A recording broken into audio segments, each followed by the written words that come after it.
family member called for medical attention for you. Was there a reason that you fought or physically resisted the officer? Did I really? Right now, you are under arrest. What? So why are you doing this? We just want to avoid. We just don't want it to happen again. Once police realized what was happening, they tried to cover it up. I've always respected the police until now. Welcome back to the LackLuster channel. In August of 2022, Alice woke up to her 60-year-old husband gasping for air and flailing his arms. Bruce wouldn't answer questions and appeared incognizant. At 2:51 a.m., Alice called 911 for an ambulance, telling the dispatchers that Bruce wasn't breathing. Though no crime was alleged during the 911 call, Officer Kevin Sinnot of the Central Marin Police Authority arrived first, and upon his arrival, it appears that he grabs an aid bag to bring inside.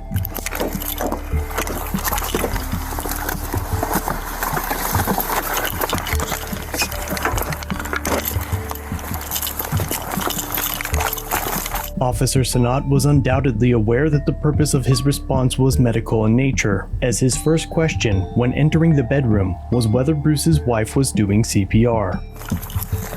Are you doing CPR? Okay. What's wrong? He jumped on him and tackled him on the ground. Bruce had just suffered a grand mal seizure, which are generally described in two phases, tonic and clonic. After these phases, the patient often suffers confusion, weakness, headaches, and even amnesia. This altered mental state can persist for over an hour after the episode. However, despite being called for a medical emergency, Officer Sinnot declares that Bruce is drunk and calls for backup. He's conscious. Something's wrong with him. Can you step it up? He's got to hurt himself. Can you You okay? Oh, leave me alone. Leave me alone. Stop. You okay? What's wrong? Baby, he's Please leave me alone. He's fighting with me.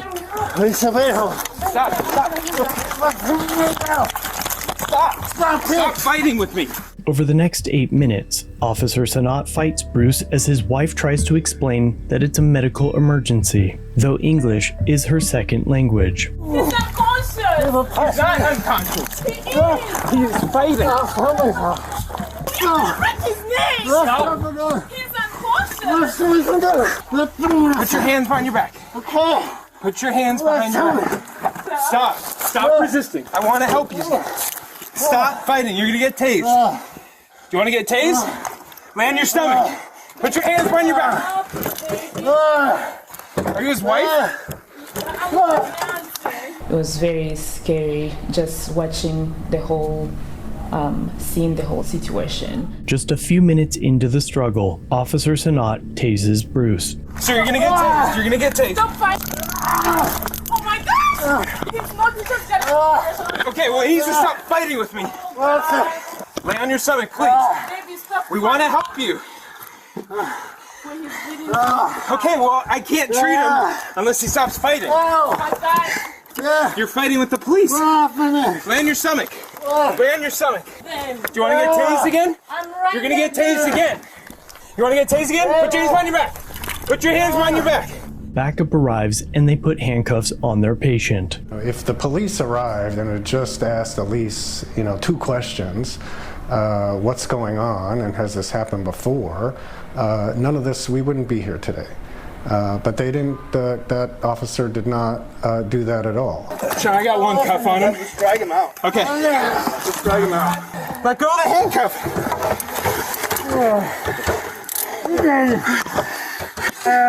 Okay. I drive Thunder. Did you? Yeah. I'm so sorry about that.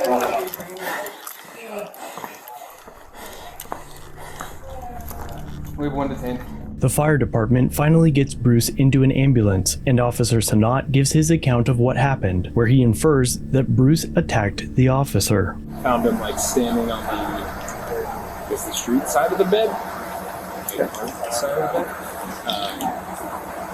Kind of how he is now, not making sense, yelling. And the wife was close to him. I think I just went over and was like, "Sir, are you okay? Help you?" And I feel like it's all kind of happened fast, but I feel like he checked me So I tried to control like his arm, and then it was just like resist. We fell onto the bed. I was just trying to like get him on his stomach to detain him. But he kind of started the first initial physical aggressive contact. Yeah. Was there any 243B in that? No, it was in all that just contact? like resisting or like trying to get away from me the whole time and me trying to detain him. Okay. It's like he was on his back and I'm trying to flip him on his. But that initial like contact with you, was that an aggressive fighting thing, or when he checked you? Checked you. Honestly, it happened so fast.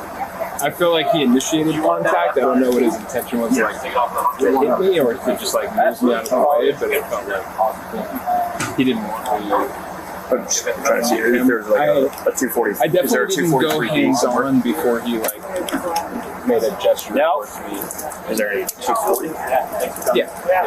Is that 240 or 240, 243B? Later at the hospital, an officer meets with a still incoherent Bruce to ask a series of questions, even though he was still in an altered mental state after being diagnosed with suffering a grand mal seizure, during which his wife was barred from entering the hospital room as Bruce was now under arrest. So, again, my name is Corporal Heaps, one of the supervisors here at Central Marin.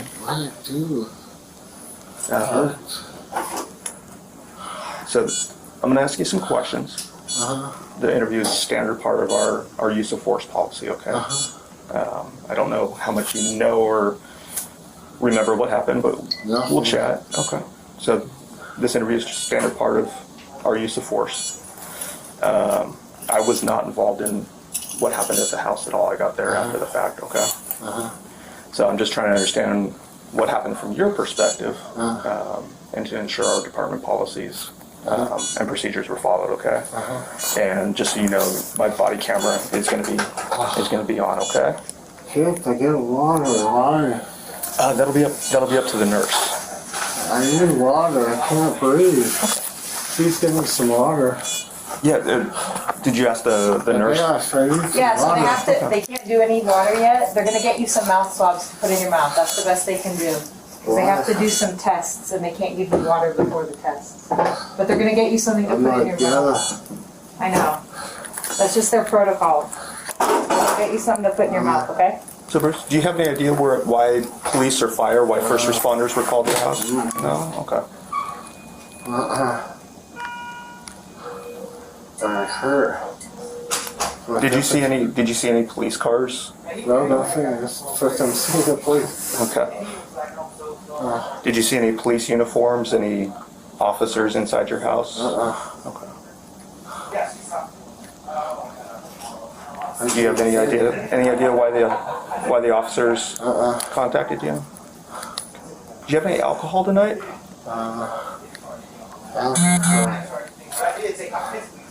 Have you taken any medication or drugs, either legal or illegal? No? You suffer from any mental health issues?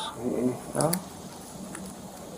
Did you hear the police officer ask for your cooperation? How'd you get in? A family member let us in. The family actually called for some medical help for you. Who? Who called?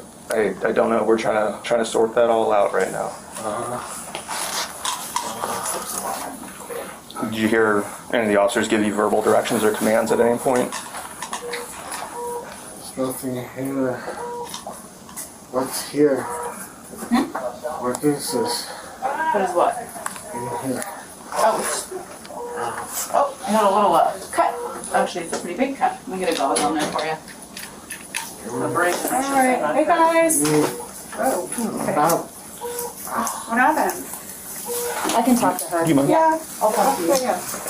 So, Bruce, did you hear any of the officers give you verbal directions or commands? Nothing at all here. Yeah. Okay. Wow. Do you have any recollection what happened at the house? Nothing at all. Here. Bruce, do you know of any reason that you did not cooperate with the police officer's directions? Yeah, you keep asking me that, so I have no reason not to cooperate. And these are all standard questions that I asked. Nothing to hide. Okay. Just trying to ensure that all our policies were followed. Okay.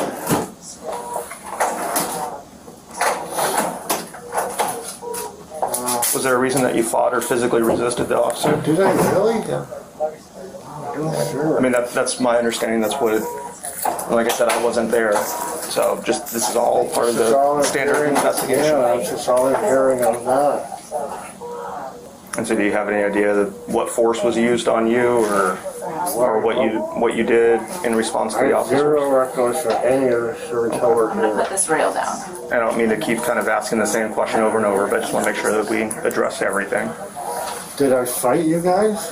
That's my understanding. Yeah. Why? I don't know. That's why I'd like to try to get your perspective. Yeah. If there's anything that you remember. Nothing. Okay. You've any idea when or where? Do you know where you were earlier tonight before the hospital? The apartment. The where? The apartment. My apartment. Your apartment or your house? Do you have Well, it's a townhouse. Yeah. You just recently moved there. That's why you're used to thinking apartment. I was thinking Vale Vista, but we Gotcha. moved this weekend. Oh, just this weekend? Yeah. How did you get called? How did you come to me? A family member called for medical attention for you. My ex-wife or my girlfriend? Who? I believe it was your girlfriend. Elise? Yeah. I think there was something medically going on with you. Wow. Yeah, so you're at the hospital. They're going to take good care of you here. I'll grab some pictures of everything. You got it. Looks like there's some nicks and cuts, so I'd like to get pictures of all that for you. Bizarre. This is totally bizarre. Okay. I agree. I think it is bizarre. Is there anything else that hurts that you're feeling that you can think of? It is, I think, almost 4:15. Hi, sir. Dr. Yuan, let me just 4 in the check afternoon. you over. We'll let you talk to the How are doctor. ya? 4 in the afternoon? No, 4 in the morning. What happened today? What do you remember?